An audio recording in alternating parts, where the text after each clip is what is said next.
तो नमस्कार व्यूवर्स, मैं डॉक्टर पवन ओबराय आप सभी का अपने YouTube channel study with doctor Pawan Oberoi पे एक बार फिर से स्वागत करता हूं।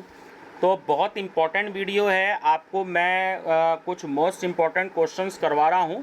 पूरे उत्तर प्रदेश में एनईपी में ये आपका क्वेश्चन पेपर है को करिकुलर सब्जेक्ट का, BBA fourth semester, BCom fourth semester और बीएससी फोर्थ सेमेस्टर का, फिजिकल एजुकेशन एंड योगा का।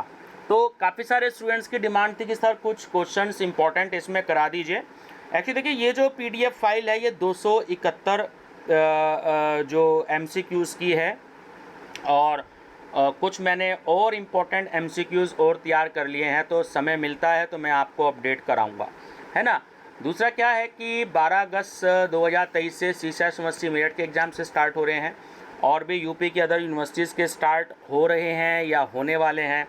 तो सबसे पहले जो आप चैनल सब्सक्राइब कर लीजिएगा study with doctor Pawan Oberoi, और उसके बाद चैनल की जो प्लेलिस्ट है फिजिकल एजुकेशन एंड योगा, तो उसको आप देखिएगा। ये पहली वीडियो मैं आज बना रहा हूँ, तो काफ़ी इंपॉर्टेंट क्वेश्चंस जो मैं छांट के लेकर के आया हूँ, टिक मैंने लगा दिए हैं। अगर आप एमसीक्यूज़ जो हैं कुछ स्टूडेंट्स परचेज़ भी करना चाहें तो केवल 50 रुपीज़ डिपॉजिट करके मेरे व्हाट्सएप नंबर पर 6396242878 पर आपको 1000 एमसीक्यूज़ और प्रीवियस ईयर क्वेश्चन पेपर्स, जो कि अभी होंगे फर्स्ट टाइम क्योंकि इसका पेपर होगा, आगे फ्यूचर में जो भी कोई बच्चे देखेंगे तो आपको केवल 50 रुपीज़ से मिल जाएगी। यानी 1000 से ज़्यादा एमसीक्यूज़ आपको हिंदी या इंग्लिश जिस भी किसी मीडियम में बच्चे चाहेंगे तो उनको मिल जाएगी। ठीक है व्यूवर्स, मेरे पास 3 क्वेश्चन पेपर भी आ गए हैं फिजिकल एजुकेशन योगा के। तो वो भी नाम तो नहीं बताऊंगा कौन सी यूनिवर्सिटी के हैं अभी, क्योंकि आंसर शीट अभी उनकी चल रही है। तो जैसे ही आंसर्स जो हैं वो आ जाते हैं मेरे पास, तो टिक लग जाते हैं, तो मैं उसको आपसे 2-3 दिन में डिस्कस करूंगा। ठीक है स्टूडेंट्स, लिंक जरूर शेयर कर दीजिएगा अपने दोस्तों को ताकि उनको ही बेनिफिट हो सके। तो रिवीजन पर्पज़ से मैं बहुत जल्दी वीडियो बनाऊँगा आपके लिए, और जिससे आपकी हेल्प हो सके।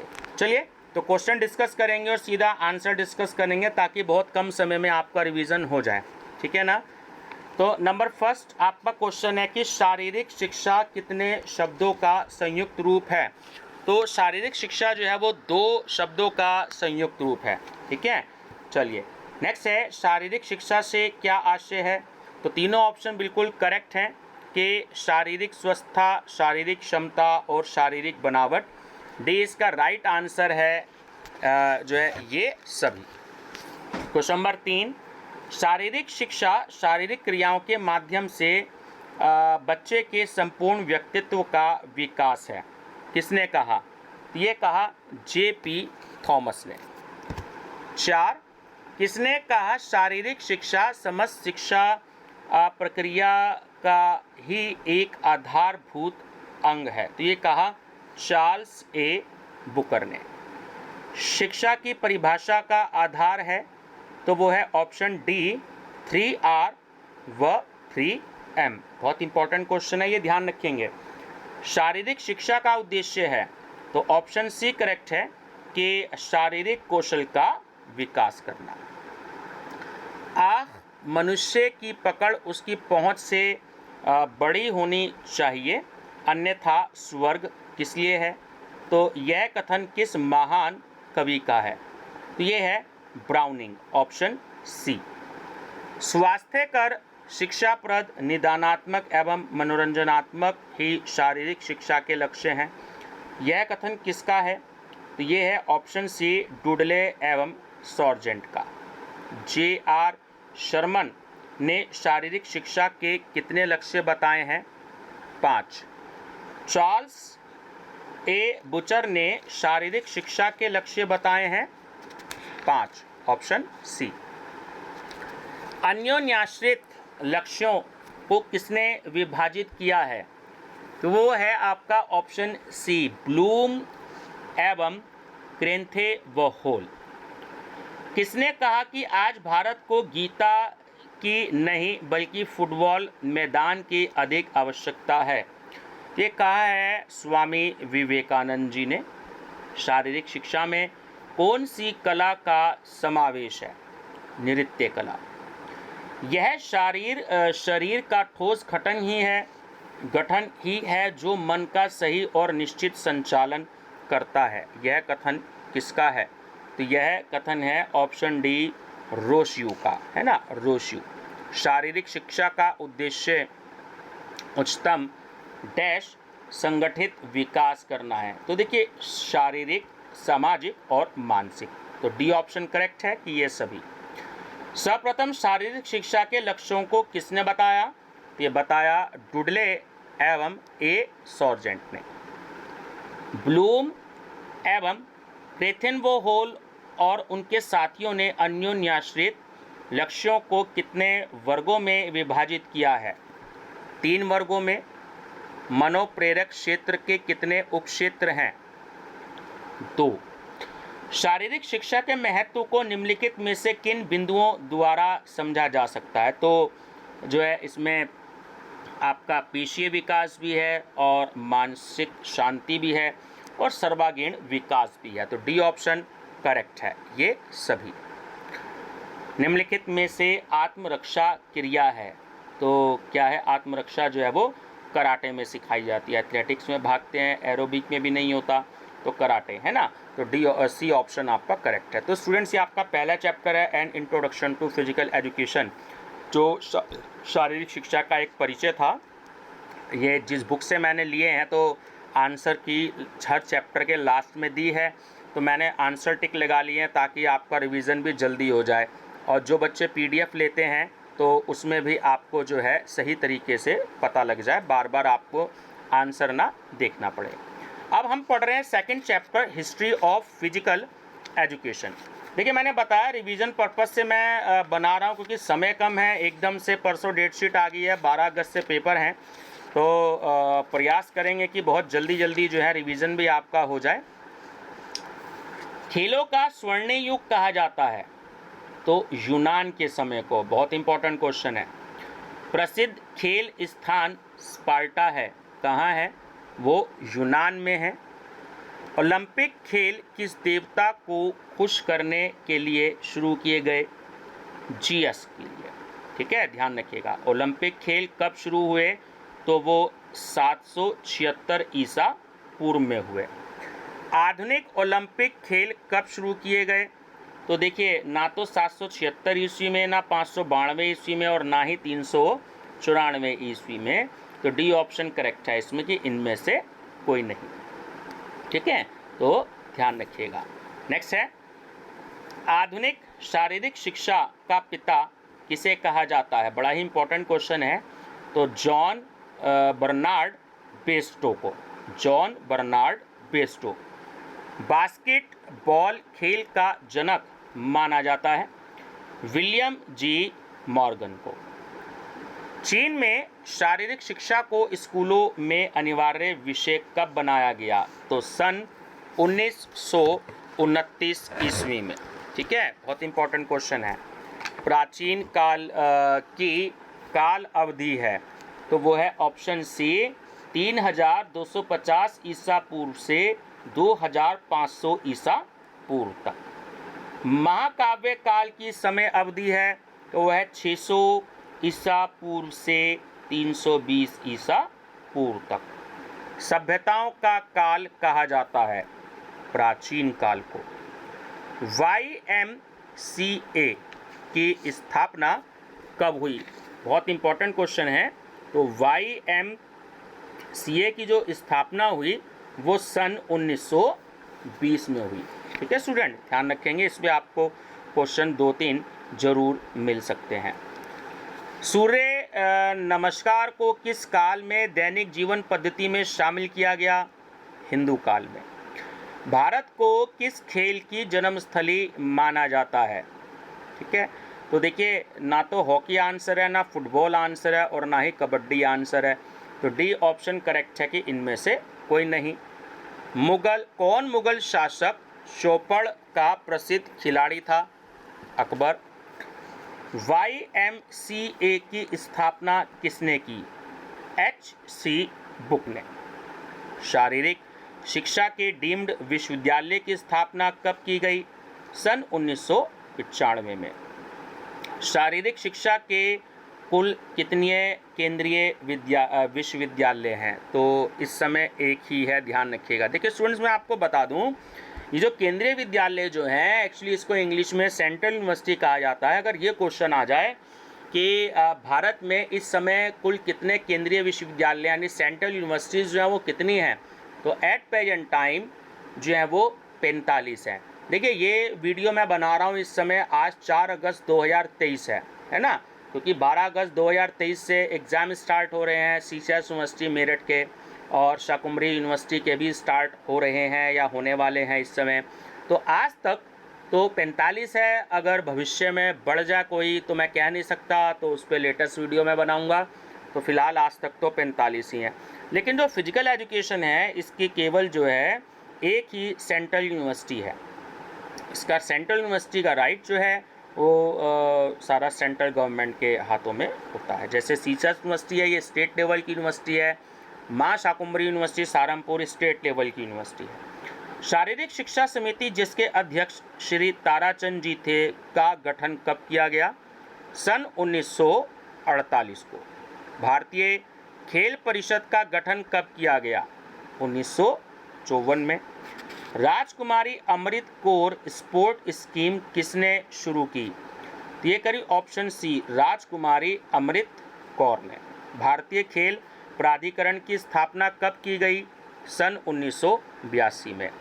महिलाओं की राष्ट्रीय खेल चैंपियनशिप प्रथम बार कब आयोजित हुई? सन 1975 में। पूर्व वैदिक काल में शारीरिक शिक्षा से संबंधित क्रियाएं थी, तो घुड़सवारी भी थी, तीरंदाजी भी थी और निशानेबाजी भी होती थी। तो डी ऑप्शन करेक्ट है ये सभी। शारीरिक शिक्षा आयोग में शारीरिक शिक्षा को मान्यता कब दी गई? 1881 ईस्वी में। प्रागैतिहासिक काल में व्यक्ति शारीरिक शिक्षा का प्रयोग करता था, तो भोजन और रक्षा के लिए करता था। कौन मुगल सम्राट कुश्ती का शौकीन था? अकबर। भारत के प्राचीन इतिहास के किस काल को शारीरिक शिक्षा का स्वर्ण काल कहा जाता है? महाकाव्य काल को। रामायण काल में व्यायामशालाओं में प्रशिक्षण दिया जाता था, तो अस्त्र शस्त्र परिचालन का दिया जाता था। Option A. स्वतंत्रता से पूर्व शारीरिक शिक्षा दी जाती थी, तो अखाड़ों में दी जाती थी। यूनान में सर्वोच्च देवता है, ये देखिए जीएस, जो ब्रैकेट में जीएस भी है, तो यूनान में जो है ना एक्चुअली सूर्य देवता को जीएस कहा जाता है, ध्यान रखिएगा। खेलों का उद्देश्य मानसिक, नैतिक एवं भौतिक सौंदर्य था, वो एथेंस में था। सिंधु घाटी की सभ्यता के अवशेषों में प्राप्त होता है स्विमिंग पूल। वैदिक काल में आर्य लोग अपनी श्रेष्ठता स्थापित करने के लिए क्या करते थे? तो वो युद्ध करते थे। नालंदा एवं तक्षशिला जैसे विश्वविद्यालयों का विकास किस काल में हुआ? तो उत्तर हिंदू काल में। नालंदा एवं तक्षशिला विश्वविद्यालय में लोकप्रिय थी, तो देखिए कुश्ती, तीरंदाजी और पर्वतारोहण, ये तीनों ही लोकप्रिय होती थी उस समय, तो डी ऑप्शन राइट है ये सभी। ब्रिटिश क्रियाकलाप स्वदेशी क्रियाकलापों से ज़्यादा प्रभावशाली सिद्ध हुए, क्योंकि ब्रिटिश क्रियाकलाप अधिक मनोरंजक थे, सामूहिक थे और आसान एवं बिना विशिष्ट योग्यता वाले थे। तो डी ऑप्शन राइट है उपयुक्त सभी। भारत पर किन विदेशी शासकों का राज रहा है? तो मुस्लिम का भी रहा है, पुर्तगालियों का भी रहा है, फ्रांसीसी व ब्रिटिश का भी रहा है, तो डी ऑप्शन करेक्ट है ये सभी। YMCA द्वारा विकसित खेल है, तो एक खेल तो वॉलीबॉल है और दूसरा खेल बास्केटबॉल है, तो ऑप्शन ए करेक्ट है। ताराचंद कमेटी का गठन कब किया गया? सन 1948 में। राजकुमारी अमृत कौर कोचिंग स्कीम कब तैयार की गई? 1953 में। नेशनल इंस्टीट्यूट ऑफ स्पोर्ट्स की स्थापना कब हुई? तो ये हुई सन 1961 में। भारत में अर्जुन अवार्ड कब प्रारंभ हुआ? तो सन 1961 में हुआ। नेशनल फिटनेस कोर का गठन हुआ सन 1965 में हुआ। भारतीय खेल प्राधिकरण की स्थापना हुई, ये हुई सन 1984 में। हनुमान व्यवसाय प्रसारक मंडल अमरावती की स्थापना कब और किसने की? तो सन 1914 में हुई अंबादास वैश्य एवं अनंत वैद्य द्वारा। प्राचीन भारत में शारीरिक क्रियाएं, खेलकूद एवं व्यायाम किए जाते थे, तो वो मनोरंजन के लिए किए जाते थे। मुगल काल में खेलों के आयोजन कब निश्चित थे? तो वो युद्ध से पहले होते थे। केंद्र सरकार द्वारा अखिल भारतीय खेल समिति का गठन किया गया सन 1954 में।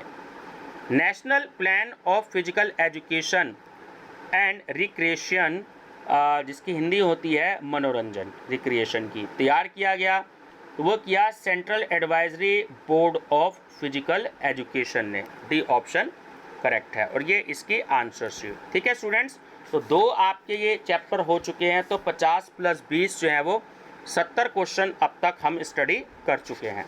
नेक्स्ट चैप्टर है आपका चैप्टर नंबर 3, तो ये है आपका पुष्टि की सुयोग्यता की अवधारणा, concept of fitness and wellness, जो आपके सिलेबस में है। अब इस चैप्टर के देखिए क्वेश्चंस पढ़ेंगे। निम्नलिखित में से कौन सा व्यक्ति की शारीरिक पुष्टि को प्रभावित करता है? तो आनुवांशिकता, यौवनारंभ और कमजोरी, तीनों ही प्रभावित करते हैं, तो डी ऑप्शन राइट है ये सभी। एक निश्चित स्थिति में संतुलन बनाए रखने की क्षमता क्या है? स्थिर संतुलन। शारीरिक पुष्टि में कितने घटक होते हैं? 2। निम्नलिखित में से कौन सुयोग्यता का हिस्सा नहीं है? चिंता। सुयोग्यता की अवधारणा में सम्मिलित है बौद्धिक स्वास्थ्य। स्वास्थ्य संबंधी शारीरिक पुष्टि का प्राथमिक लाभ क्या है? तो वो है रोग के जोखिम में कमी, ऑप्शन डी। स्थिर अथवा गतिमान होने पर संतुलन बनाए रखने की क्षमता क्या है? तो वो है संतुलन। निम्नांकित में से कौन सा शारीरिक पुष्टि का एक घटक नहीं है? सतर्कता। कम से कम समय में अधिक से अधिक या अधिकाधिक दूरी निर्धारित करने की क्षमता क्या होती है? गति। पुष्टि का वैज्ञानिक अर्थ स्वस्थ अवस्था एवं डैश है, तो वो है रोग से मुक्त। किसने कहा है कि शारीरिक पुष्टि उचित व्यायाम व पोषण द्वारा वांछित गति, संतुलन, जीवंता व शक्ति प्राप्त करने की क्षमता है? तो वो कहा है डॉन हॉस्किंस ने। निम्नांकित में से स्वास्थ्य संबंधी घटक नहीं है? शक्ति। कौशल संबंधी घटक है, तो देखिए संतुलन, समन्वय और प्रतिक्रिया समय, है ना, तो तीनों ही होता है, तो डी राइट ऑप्शन है ये सभी। भावनात्मक सुयोग्यता में शामिल है, तो आत्मसम्मान, आशावाद, आत्मस्वीकृति तीनों ही शामिल होते हैं, तो डी राइट ऑप्शन है ये सभी। बौद्धिक सुयोग्यता व्यक्ति को किन क्रियाओं में सम्मिलित होने के लिए प्रोत्साहित करती है? तो रचनात्मक में भी और मानसिक में भी, तो सी ऑप्शन राइट है, ए और बी दोनों। सुयोग्यता एक अवधारणा है, व्यापक अवधारणा है। निम्नांकित में से कौन सा शब्द शारीरिक पुष्टि में सम्मिलित नहीं है? तो वो है बुद्धि। निम्नलिखित में से प्रतिरोध का सामना करने का घटक है? तो वो है सामर्थ्य।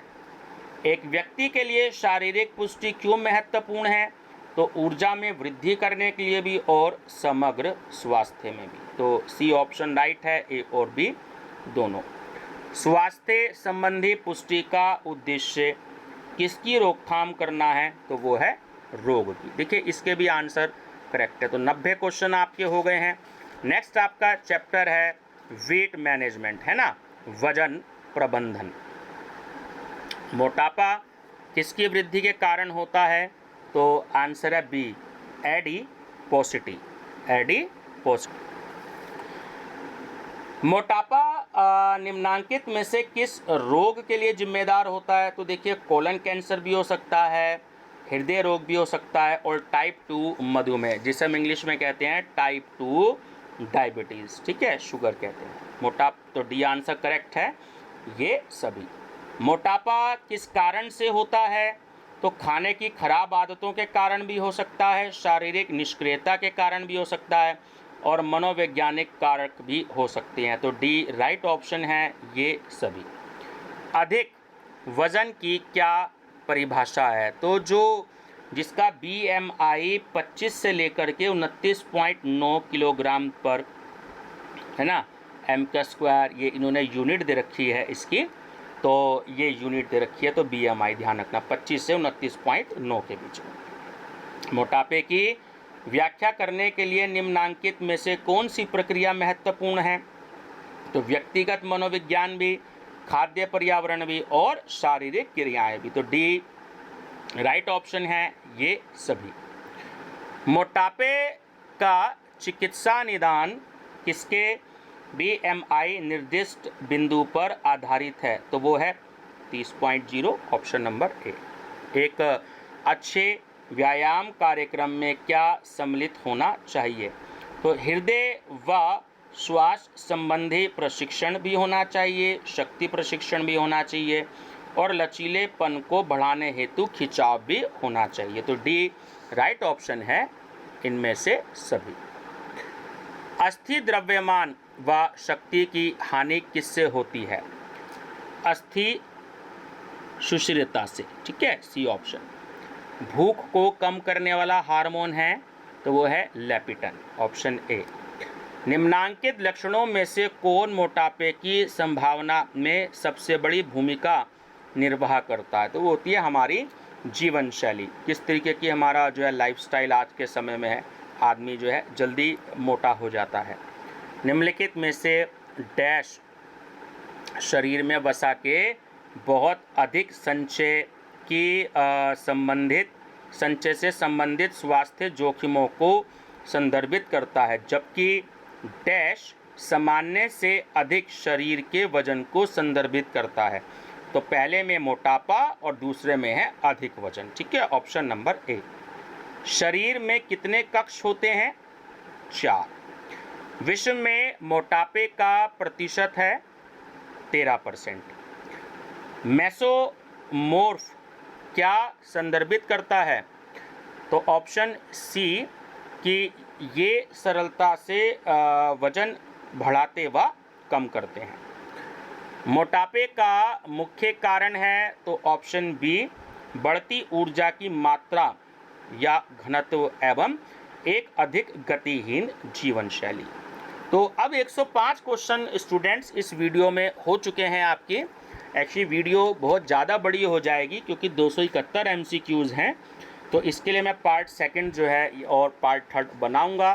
तो बने रहिएगा चैनल पर, प्लेलिस्ट देखिएगा।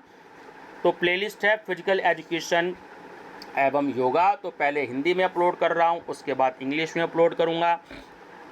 अपने प्रीवियस ईयर पेपर देखने के लिए खासकर BCom 4 सेमेस्टर के student BCom 4 semester unsold paper की प्लेलिस्ट देखें, और फिजिकल एजुकेशन एंड स्पोर्ट्स की प्लेलिस्ट देखिए, क्योंकि ये पेपर CCS यूनिवर्सिटी में बहुत सालों से है। तो आप फिजिकल एजुकेशन एंड स्पोर्ट्स या स्पोर्ट्स एंड फिजिकल एजुकेशन के नाम से मेरी प्लेलिस्ट है, तो 55 से ज़्यादा वीडियो उसमें है।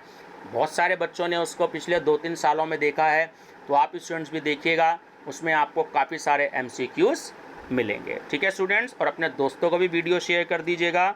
मेरी तरफ से आप सभी को best of luck. Thank you.